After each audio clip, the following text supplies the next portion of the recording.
Eu vim para escutar tua palavra, tua palavra, tua palavra de amor. Queridos irmãos e irmãs, que bom podermos rezar mais uma noite dessa nossa trezena em honra a Santo Antônio. De uma forma especial também os membros do apostolado da oração que hoje aqui estão, primeira sexta-feira do mês, e na semana que vem, a grande festa também do Sagrado Coração de Jesus, que possamos ter realmente o nosso coração sempre unido ao coração de nosso Salvador. Este Salvador que veio ao nosso encontro, este Salvador que nos ama, este Salvador, como nós celebrávamos ontem na igreja aqui no Brasil, no mundo todo praticamente, que se fez alimento para todos nós, para a nossa caminhada até a vida eterna, e não somente até uma terra física prometida, mas até o reino dos céus. Este Salvador que inspirou tantos homens e mulheres ao longo da história da salvação, para que eles fossem ainda mais íntimos dele e assim alcançassem esse grau de santidade em suas vidas. Aqui, hoje, celebrando Santo Antônio, mas quantos foram os homens e mulheres reconhecidos pela nossa igreja, os santos das nossas devoções, que seguiram fielmente a Cristo, e uma multidão ainda maior de homens e mulheres que oficialmente não são reconhecidos pela igreja como santo ou santa, mas que a gente em determinado momento da vida até podia ou disse dessa pessoa: nossa, é um santinho, é uma santinha mesmo, né? Como aquela pessoa vive a sua intimidade com Cristo. E vive plenamente, nos momentos bons e nos momentos não tão bons assim. O nosso seguimento a Cristo, ele tem que ser estilo casamento. Quando nós estamos assistindo, o matrimônio, a gente vai cochichando no ouvido do marido e da esposa para dizer para o outro, aceito você, fulano de tal, na saúde, na doença, na alegria e na tristeza. Assim deve ser o nosso relacionamento com Cristo. Na saúde e na doença, na alegria e na tristeza, nos momentos de festa e também nos momentos de perseguições, nos momentos de certezas e principalmente nos momentos de dúvidas de nossas vidas. Porque a nossa caminhada com Cristo não tem um caminho fechado. Ele tem alguns caminhos para estarmos com o nosso Salvador. E tudo isso que eu estou introduzindo está aqui escrito nas duas leituras que nós acabamos de ouvir. A primeira leitura, a carta de São Paulo ao seu amigo Timóteo, que nós já estamos ouvindo ao longo de alguns dias, esta carta quase que de despedida de Paulo para o seu amigo Timóteo. Paulo está preso em Roma e ele então, vendo que Timóteo e aquela comunidade que ele evangelizou junto com esse seu discípulo estão começando a sofrer algumas perseguições, essas informações chegam até o ouvido de Paulo preso, e Paulo envia esta carta de motivação para aquela comunidade cristã que estava nascendo. Por isso que nós ouvimos logo no início dessa primeira leitura: tu tens me seguido fielmente no ensino, no procedimento, nos projetos, na fé, na paciência, no amor, na perseverança, nas perseguições e sofrimentos. Se Paulo dirigisse hoje uma carta para você, o que será que ele escreveria? Você está sendo fiel, seguindo a Cristo, na paciência, que é algo que hoje a gente não tem. Nas confissões que a gente escuta, de 10, 11 as pessoas dizem: Padre, eu não tenho paciência. Eu falo isso ali no Puríssimo às vezes. A gente não tem paciência com nada e com ninguém, às vezes nem com a gente mesmo. E Paulo pede para que seu amigo Timóteo continue crescendo na paciência, continue sendo perseverante no amor. Será que nós somos perseverantes no amor? E aqui, com essa temática, do coração da nossa cidade, o coração desta igreja, o coração de Santo Antônio na nossa vida, que é conhecido como santo casamenteiro, santo do amor, será que nós estamos vivenciando o amor realmente nas nossas vidas? Não aquele amor possessivo, aquele amor doentio, que a gente vê aí nos noticiários, cada coisa triste que acontece às vezes em nome do amor, mas coisas realmente de doação, aquele amor doação como foi Cristo. Será que nós temos este amor? Somos perseverantes na nossa caminhada cristã, mesmo diante das tribulações e perseguições? Como será que seria esta carta que Paulo escreveria para nós hoje? E ele continua: todos os que quiserem levar uma vida fervorosa em Cristo serão perseguidos. Jesus já havia dito lá atrás: todo aquele que quiser me seguir, renuncie a si mesmo, pegue o quê? O quê? A cruz, e faça o quê com a cruz? Me siga. Todo aquele que quiser me seguir, tome a sua cruz e me siga. E Paulo fala: todos aqueles que seguem a Cristo fervorosamente serão perseguidos. Então, se porventura você está seguindo a Cristo e está tudo indo muito tranquilo, está uma coisa muito serena, está tudo indo de vento em polpa, abra os olhos.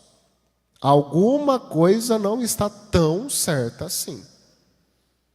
Nós não precisamos procurar o sofrimento, mas quando ele chega, qual é a nossa atitude diante dele? Qual é a nossa atitude diante das perseguições que tanto Cristo como Paulo e tantos outros disseram ao longo da história da salvação e sofreram por causa de Cristo?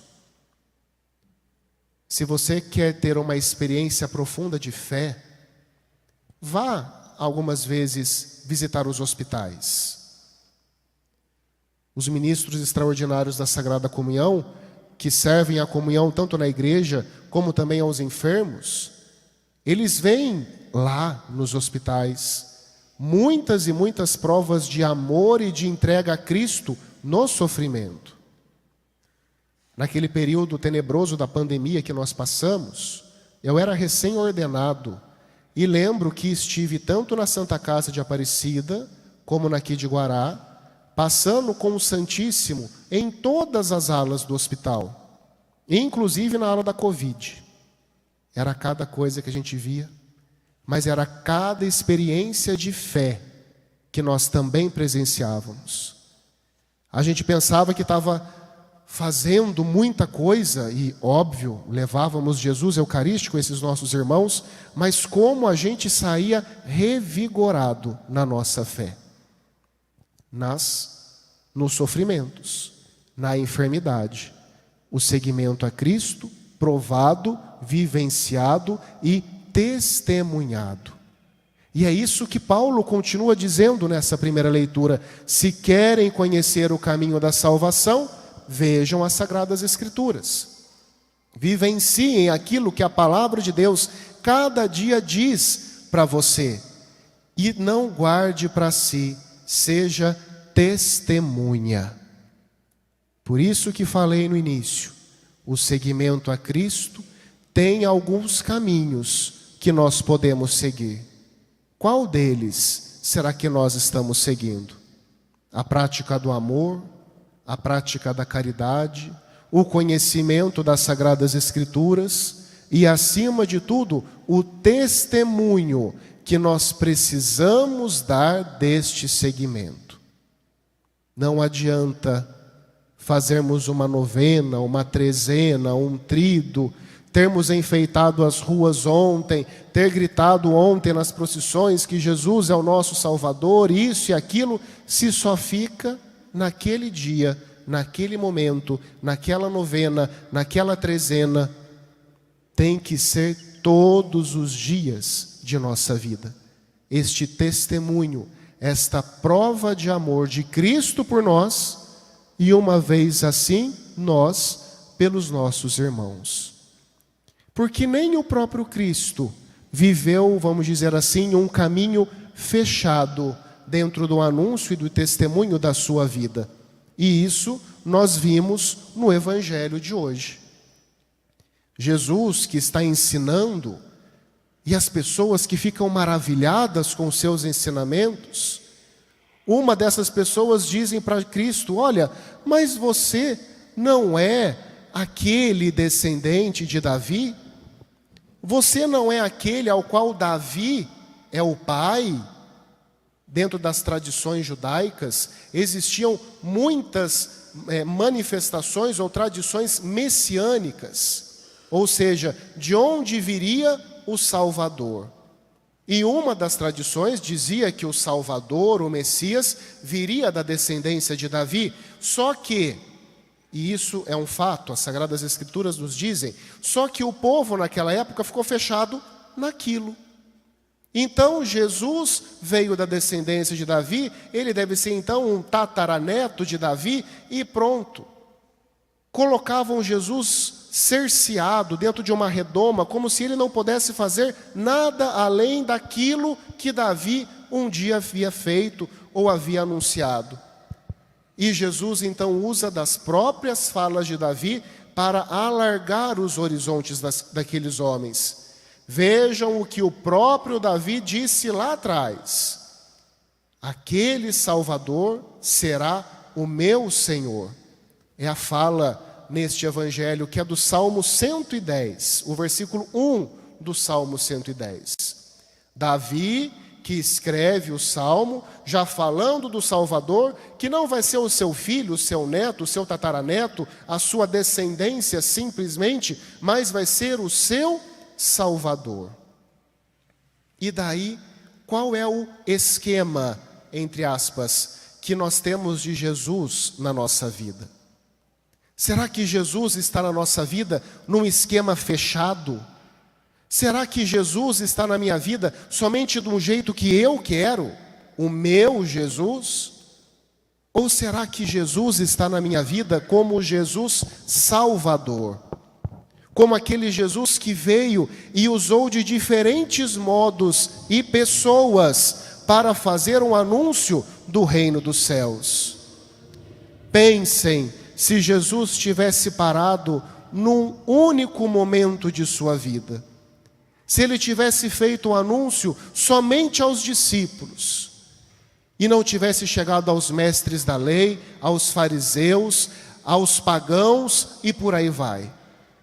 Jesus foi abrindo horizontes, quebrando barreiras para mostrar para todos quem ele era.